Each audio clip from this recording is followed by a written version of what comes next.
What's up everyone, it's a Knife Side here, and today I'm going to be doing a video talking about my 1-year EDC update on the Civivi Baklash.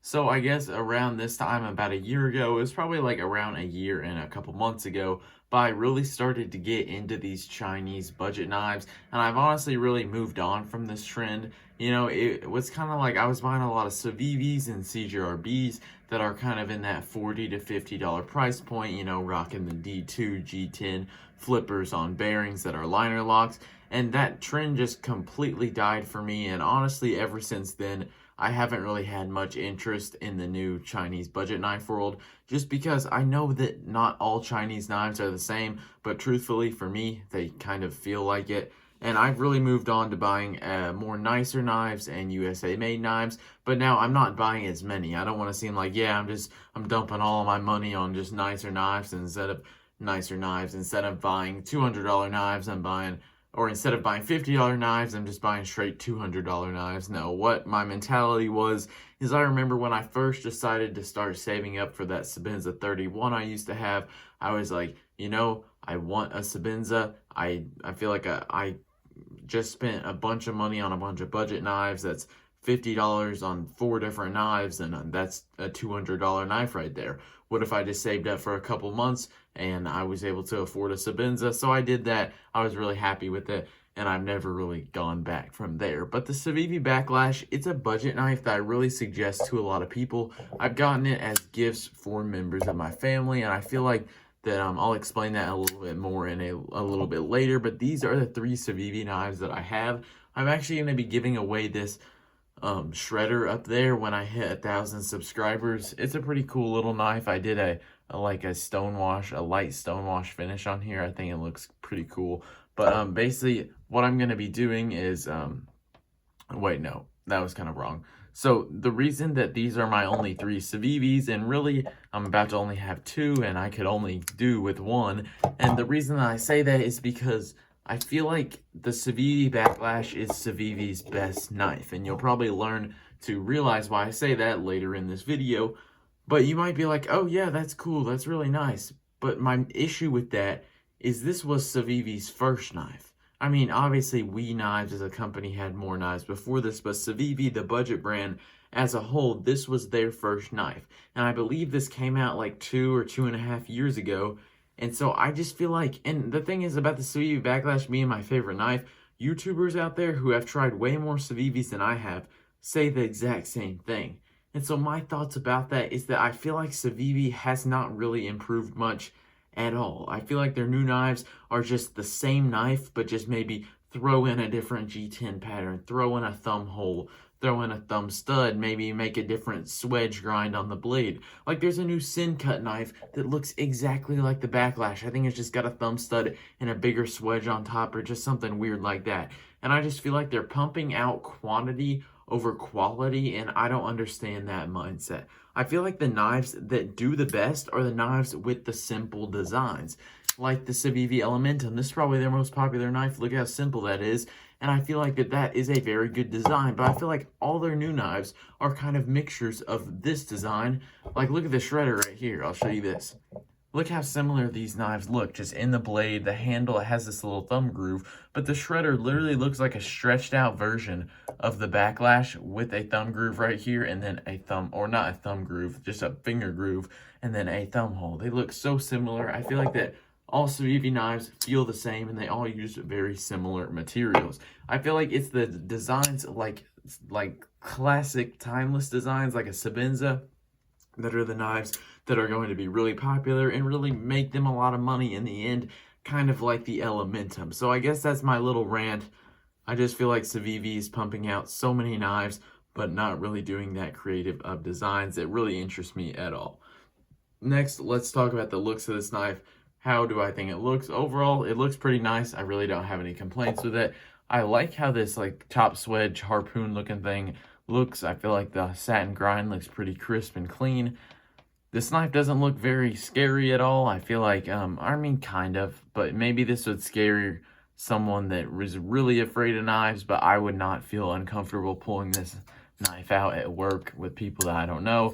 I really don't think anyone's going to be that scared by this thing. The purple liners or blue liners, whatever color they are, I'm colorblind, so yeah, I'd say they're purple, but they're not my favorite. I don't like them, but I don't really dislike them. They're there, and I kind of wish that they made something else purple on this knife, maybe a purple hardware, but that might just be a little bit too much in the end. So I feel like the liners, they're not my favorite color. I don't really understand why they did it, but it's not the end of the world. And at the end of the day, some people might really like this color and think that it's cool. So that's about all I got for the looks. Let's talk about the blade of this knife. So this blade is 9CR18 MOV with the blade seal, which I really like. I actually sent this knife out to Outpost 76 for testing, and he did a video on it, and the performance of it was actually very surprising. It did better than a lot of the D2 nowadays, and so I would suggest you guys go check out that video. I'll leave a link in the description for it. I was honestly very happily surprised by Civivi's 9CR, but it also made me question, why are they still using so much D2? I feel like this is kind of the community's fault, and I guess I am partially to blame, because I remember a while ago, I was a big fan of D2. I like D2 personally just because I watched other reviewers that were a lot more popular that said they liked D2, and so I just said I liked it. But then I realized the negatives with D2, and I kind of changed my mind on it.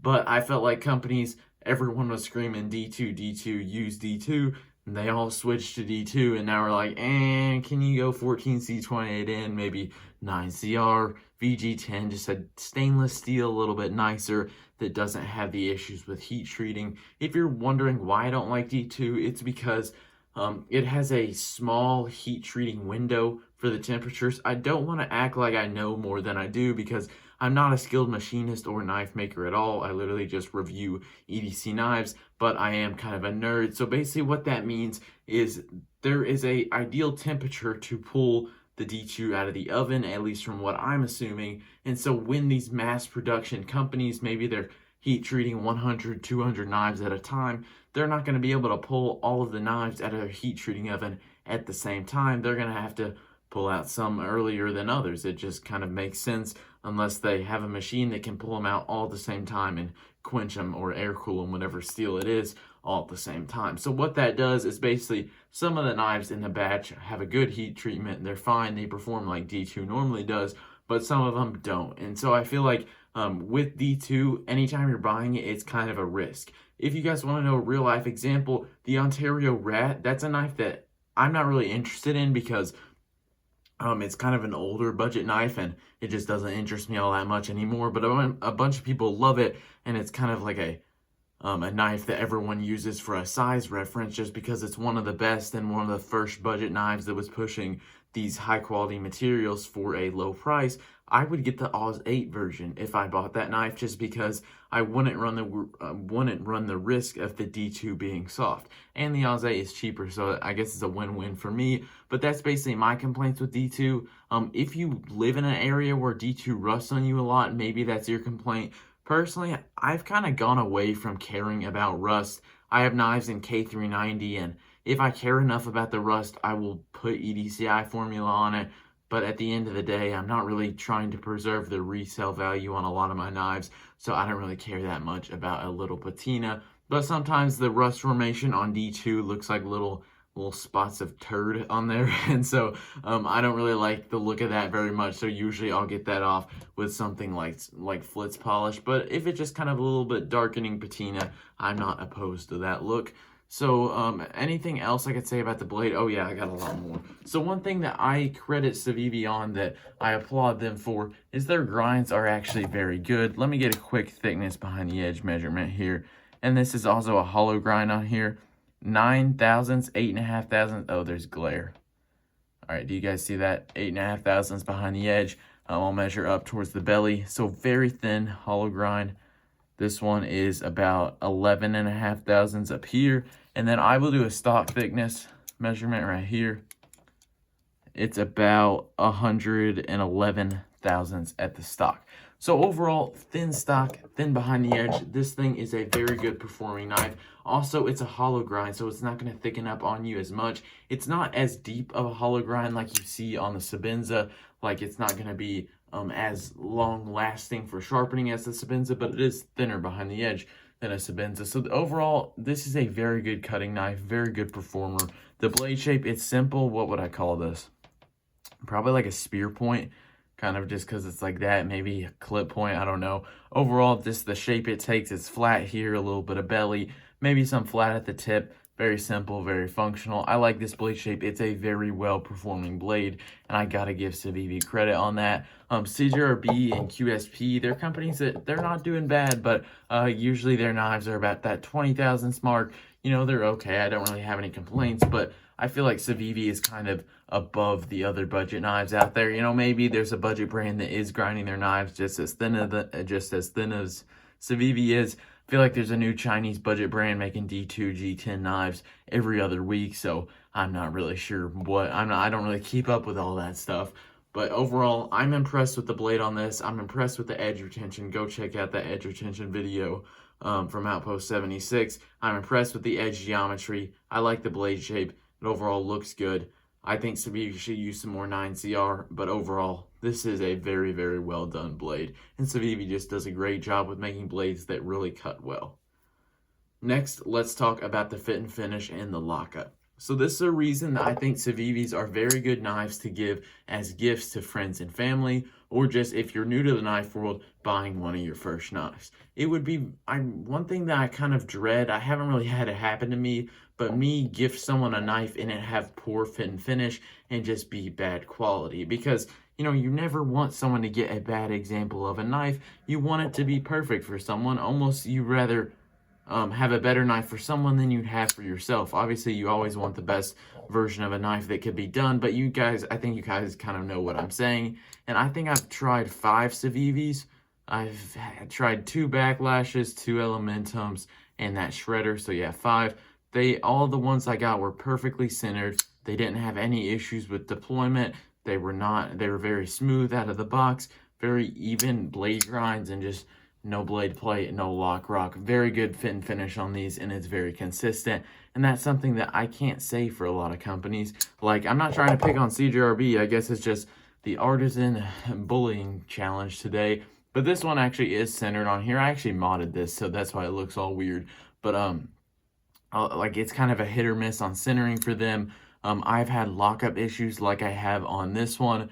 I had one with detent lash that was just really bad. And let me actually show you one thing that this lock actually does really good is I actually had a video a while back talking about why you shouldn't care about a drop shut action. I still stand by that video. I think it was one of my best videos I've ever done, honestly, not trying to brag on myself. But one thing that I did to test it is showing the lock bar pressure on a knife. For example, this QSP Penguin, you look at it, you see, oh wow, that is very smooth. Look at how fast that drops shut right there. Look at this lock bar pressure. So overall, solid lockup. It's not going to fail when I spine whack it like this, but look at me able to just easily move that lock bar all the way over to 100%. I can actually move it over that tang just with the pressure of my thumbnail. Now look at this Civivi Baklash. Here's the lockup. It's actually an earlier lockup than I thought. It's kind of a weird illusion with this blue liner, but that's about all the strength I got using my thumbnail. Let's see what it is. There's just a little bit of lock stick on there. My thumb's going to be killing me after this, but here's the CJRB Centros. That one actually didn't move. I'm having issues with this one because, I don't know, I modded it. Okay, there was a little bit of lock stick on there. And I did acid etch the liners, but if you can see, I put nail polish on here, and so I don't know what is up with that. But like, look at this. I tried to secure lock up there, and actually, never mind. That didn't fail, but I just did it before this video, and it failed on me. This Backlash also isn't going to fail. I think spine whacks are stupid. I don't really do it, but, you know, I'm bored, so I just hit my knives on a roll of tape. But overall, I'm impressed with Civivi's fit and finish. This liner lock is pretty well done. It seems like on a lot of these Chinese knife companies, they kind of slouch on their liner locks, and so I'm glad to see Civivi making good ones. I like it that they don't just slap a heavy blade on here to get a drop shut action, and I really feel like that they're doing a good job with fit and finish and their liner locks, and so for that reason, it makes great knives for giving gifts because they're cheap and they're high quality, and you're going to get one with good fit and finish from the factory. Now let's talk about the ergonomics of this knife. I am very happy with them. I really just got one complaint for it. So overall, the handle design of this is very neutral. There's not really any big finger grooves or anything. And so what that does is it makes it very easily for me to grip it in really any grip that I can think of. And it's very comfortable anywhere in my hand. This pocket clip is not a hot spot at all. It's not a hot spot at all, which I am happy with. The main issue with ergonomics for me is this finger choil. Now, don't get me wrong, I really like this, especially for sharpening, because it's almost like a massive sharpening choil. Like, you are not going to get a smile on this for a long time. It gives you a whole lot of insurance to sharpen on this. It's like, this is a knife that I feel like I could sit down and maybe sharpen this thing in like 4 or 5 minutes. Just super fast. It's thin behind the edge, softer steel, and it'd just be very fast to sharpen because you're not going to have to worry about bumping into the scale or the plunge right there. This would be a good knife to practice sharpening on. Sorry, let me get back to ergonomics. So the issue with the finger choil is that I feel like it's just kind of a first knuckle choil. And so for that reason, you can't really do many cuts like it. I like to do cuts like with a Spyderco. I'm able to get my whole finger in there and really get a whole lot of pressure behind this cut. And since I'm so close to that cutting edge, it's almost like the blade is attached straight to my hand, and I feel like I can get a lot more power behind it.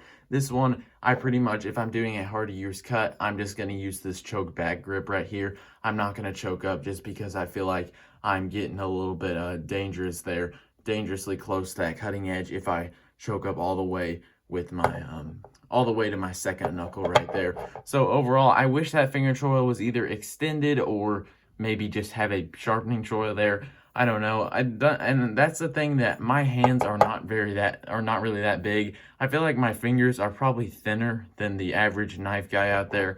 I don't really know. I've never compared the thickness of my finger with anybody else, but I know a lot of people who have bigger hands, and they're like, yeah, I never use this choil on Civivi. So I wish that they do that with a lot of their knives too. So I wish that they'd either make it a sharpening choil or just make it a little bit bigger of a finger choil, because I'm not like, oh man, if only I had 0.12 more inches of blade to make that cut. You know, nobody ever complains about that stuff. So that is really going to do it for the ergonomics. I'm talking a little bit more on the jimping of this.